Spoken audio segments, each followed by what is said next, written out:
I know this is like my fourth or fifth rant that I'm giving today, but I promise this is not a rant. This is more of a virtual hug for everyone. I took some time out today and I met with a beautiful Palestinian friend of mine. We do a lot of work together, mobilizing and advocacy, and today we decided to meet in person. And I just want to say that social media has proved to be really powerful and effective in the current crisis, and the level of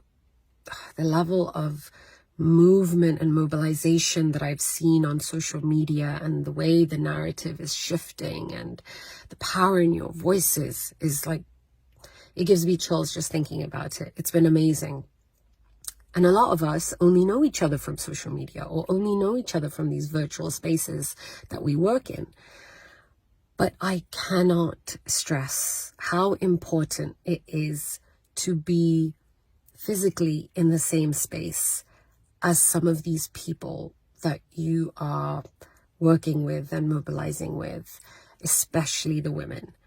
There is an energy that comes off of people who are doing what you're doing and who are on the same wavelength, and they have the same heart as you, the same empathy, the same drive and passion.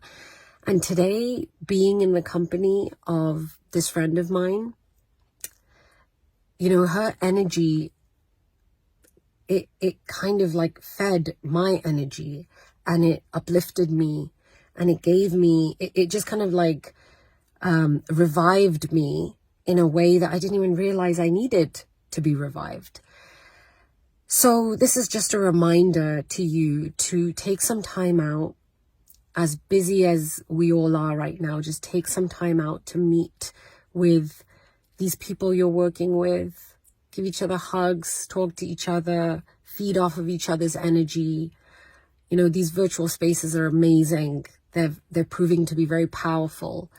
But let's not forget how important it is to be in physical spaces with each other, in each other's company.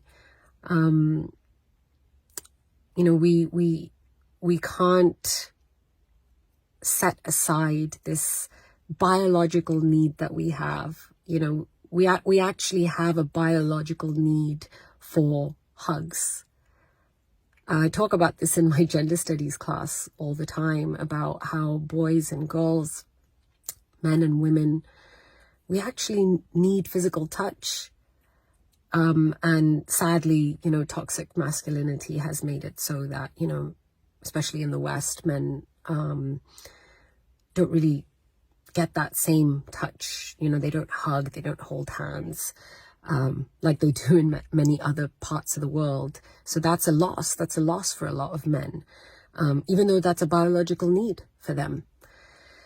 So maybe this is a bit of a, you know, lesson on that too, that, you know, even whether you're a man or a woman, doesn't matter what gender you belong to, every single human being needs physical touch and needs to be in the physical company of others to just be rejuvenated, to just feel alive, to just feel human, and also for your hope in humanity to stay intact. And I got that a couple of weeks ago when I went to the rally in Mississauga. You know, I was working online for so long in these virtual spaces, and I felt quite alone. And then I went to this protest in Mississauga, and I was just in awe of the number of people who were there. And it made me realize that more people are supporting the Palestinian cause than I even thought. So, you know, it just gives you some hope for humanity as well, and it feeds your soul. So just go get a hug from someone right now. Go see your friend, make some plans. Don't hide away in these virtual spaces.